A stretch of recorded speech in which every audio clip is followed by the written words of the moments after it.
Are you over age 60 and wondering when may be the best time to start taking monies out of your IRA? Perhaps this video can help. I'm Chris Camburn, and I wrote a guide, Retirement Planning Tips for 2021, which includes a tip for topping off your tax bracket.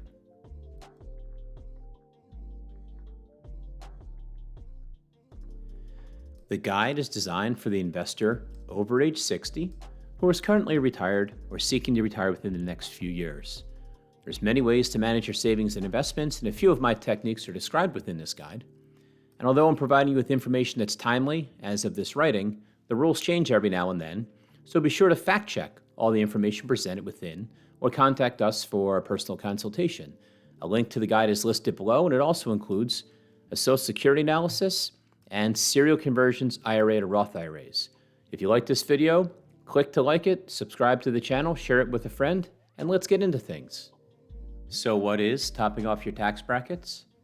This concept is designed to help someone consider making IRA distributions prior to their required minimum distribution age, or someone who has reached required minimum distribution age make distributions in excess of the required amount. So per the Secure Act of 2019, recall how we used to take money out of IRAs when we were 70 and a half? Well, you don't have to do that now until age 72. That's called required minimum distribution age. And listen, I know withdrawing monies early or in excess of your RMD runs counterintuitive to everything we've ever been told. Deferred taxes, deferred taxes. But in some instances, the calculations suggest to make withdrawals sooner than later or larger than required. And so let's get into how this may be possible. The chart below shows 2020 income tax rates, or brackets, for single taxpayers and married filing joint taxpayers. Single taxpayers, married filing joint taxpayers. The reason I bring this to your attention is, as you probably know, tax rates here are progressive. The more you make, the more taxes you pay. Now keep in mind, you only pay at each bracket, you only pay more on monies above certain thresholds. So once you've paid $1,990 on your first $900 of income, then you pay 12% on the amount over, up to $8,150. Once you make $8,150, you've then paid in $93.20, and now you pay 22% on the amount over $8,150, up to $172,750, and so on. You pay 24% on what you make over $172,750, and you pay 32% on what you make on $329,850. You never pay 32% retro to $1 just on the amount over $329,850. And the reason so what I suggest people do is you have to know what your taxable income was. Well, how do you know that? In 2019, they made it easy. Now it's the bottom of page 1. It used to be like on page 2 of the tax form, but you get out your 1040 from 2019 and you look at line 11B, taxable income. That's the amount that gets applied to that tax bracket table for 2020. Again, it's going to be at the bottom of page 1.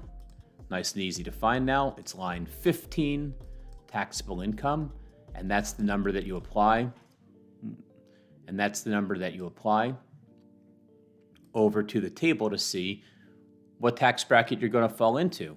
The topping off the tax bracket strategy suggests that you consider taking more income from your IRA, whether you're prior to required minimum distribution RMD age or even after RMD age, taking more money from your IRA such that your total income for the year goes just up to the limit for that tax bracket.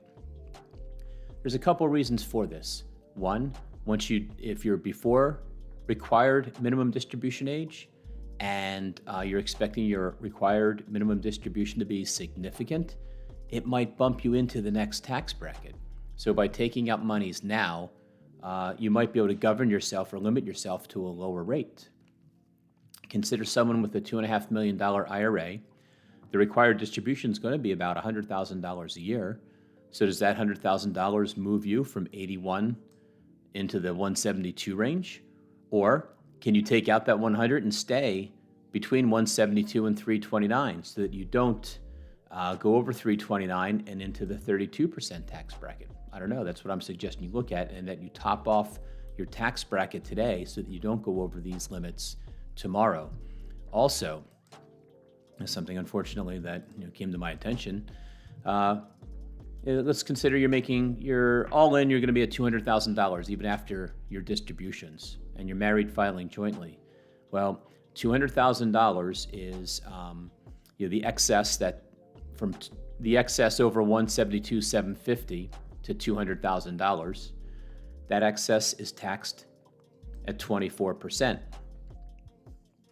Let's see, but if you're single and you have $200,000 of income, you're here, so the excess over $164,925 is taxed at 32%.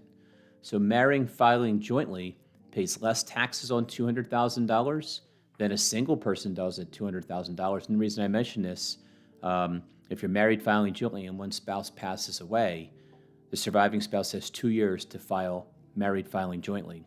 After that 2-year period, they're filing single. And so the taxation of that same $200,000 of income, over here, look, it goes from a 24% rate to 32. Hey, that's $8,000 on that last $100,000 of income. I mean, it adds up. So by topping off your tax brackets, a little bit of extra income now may prevent you from going over a tax limit later, and it's just something to be considered. I hope you found this tip helpful. You can find a link to the guide in the comments section below. Click to like the video, share it with a friend, subscribe to the channel, and perhaps we'll see you topping off your tax bracket too.